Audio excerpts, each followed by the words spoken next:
special job. Talking to the animals and swinging from a vine. This rough and tough adventurer is working all the time. Ya viene Diego, Diego. Se llama Diego. Go, Diego, go. Hi everyone, I'm Diego, and today we're going to be taking an adventure back in time. Back in time to the Civil War. Come on everyone, let's go! Hi everyone, I'm back. Would you look at that? Lincoln Logs, named after our 16th president, Abraham Lincoln. But that's not what he's known for. Let's get into some stuff what he's really known for. Alright, now we're going to be talking about something really important. We're going to be talking about the Civil War, which lasted from 1861 to 1865. It all begins during the election of 1860, when we have Abraham Lincoln running as a Republican, and his opponents were two Democrats, one Southerner named John C. Breckinridge, while the other one was a Northern Democrat named Stephen A. Douglas. Lincoln was able to win this election with a 40% of the popular vote and 180 votes in the Electoral College. Lincoln's presidential win caused a lot of problems in the South, mainly because many of the Southerners believed he was an abolitionist. Side note, at the time, he was not an abolitionist. This caused so much drama in the South that it led to many of the Southern states to secede from the Union. The first state to secede was South Carolina, and they seceded on December 20th, 1860. They were followed by another 6 Southern states. By February 1st, 1861, 6 other states had followed, which were Alabama, Mississippi, Florida, Georgia, Louisiana, and Texas. With the newly formed Confederacy, war was inevitable. The first shot was fired in Fort Sumter on April 12, 1861. The first shot was fired by the Confederate Army due to the fact that Lincoln was sending provisions to the fort.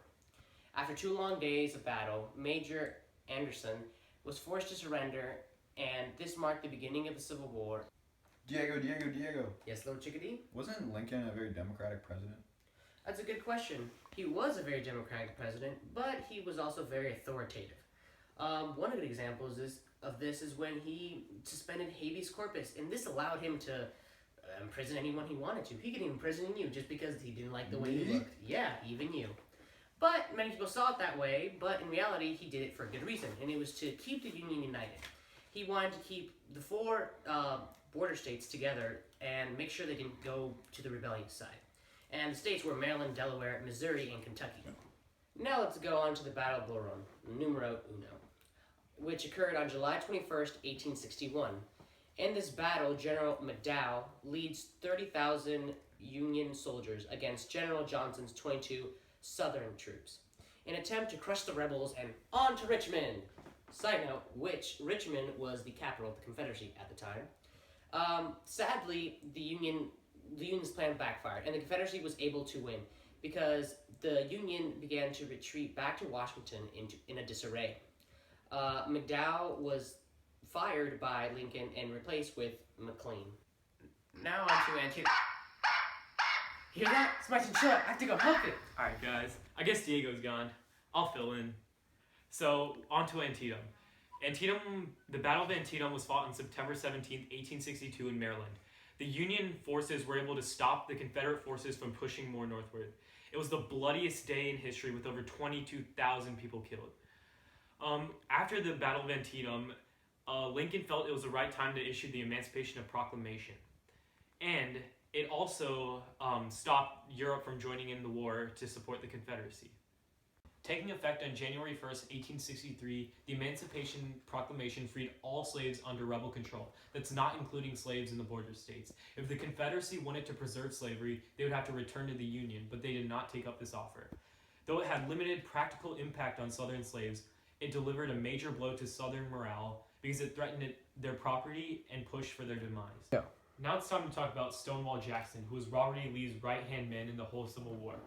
He was tragically killed by friendly fire in Chancellorsville on May 1863. First, his arm was shot, and then he later died after they amputated it. This was a tragic blow to the Confederate Army. The Civil War was extremely... Darshan, I need you to help me with my chinchilla. Come on, let's go. Gosh, let's go. Now, General Grant was attempting to wrest control of the Mississippi River from the Confederates. He He did this by putting the city of Vicksburg under a siege for over 47 days until General Pemberton surrendered. The significance was that the Union now was able to split the Confederacy in half, and the Union now controlled the Mississippi. Now on to Gettysburg. Robert E. Lee and the Confederate Army were pushing north into Pennsylvania in order to get troops for their army. The Union was, however, successfully able to repel the Confederate Army back south. This was significant as it was considered a turning point of the war, and the Confederacy was no longer able to threaten the Union capital. Lee lost over a third of his men, and the Confederacy never went farther north in the war. In the Gettysburg Address, President Abraham Lincoln honored the fallen Union soldiers in the Battle of Gettysburg and backed up the war as a means to uphold the value of liberty. Now, Andersonville was a notorious Confederate prison. Union soldiers were housed there from February 1864 all the way till the end of the war. Now, over 13,000 Union soldiers died, and it was known for its horrible conditions.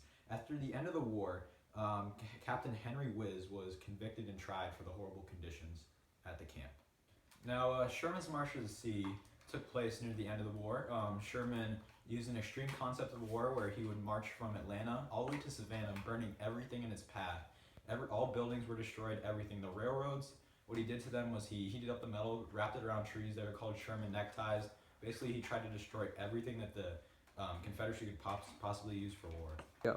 In the election of 1864, Abraham Lincoln was running as the Republican nominee, while George McClellan was running as the Democrat. Now, Lincoln swept this election with 212 electoral votes as he won in a second term as president. This was due to the fact of Sherman's March to the Sea, a total war campaign that was very successful in Georgia. On April 9th, 1865, there was finally some good news. General Robert E. Lee surrendered to the Union troops at Appomattox Courthouse, Virginia. Now, the Union forces gave the Confederate troops generous terms of surrender, and it effectively ended the war.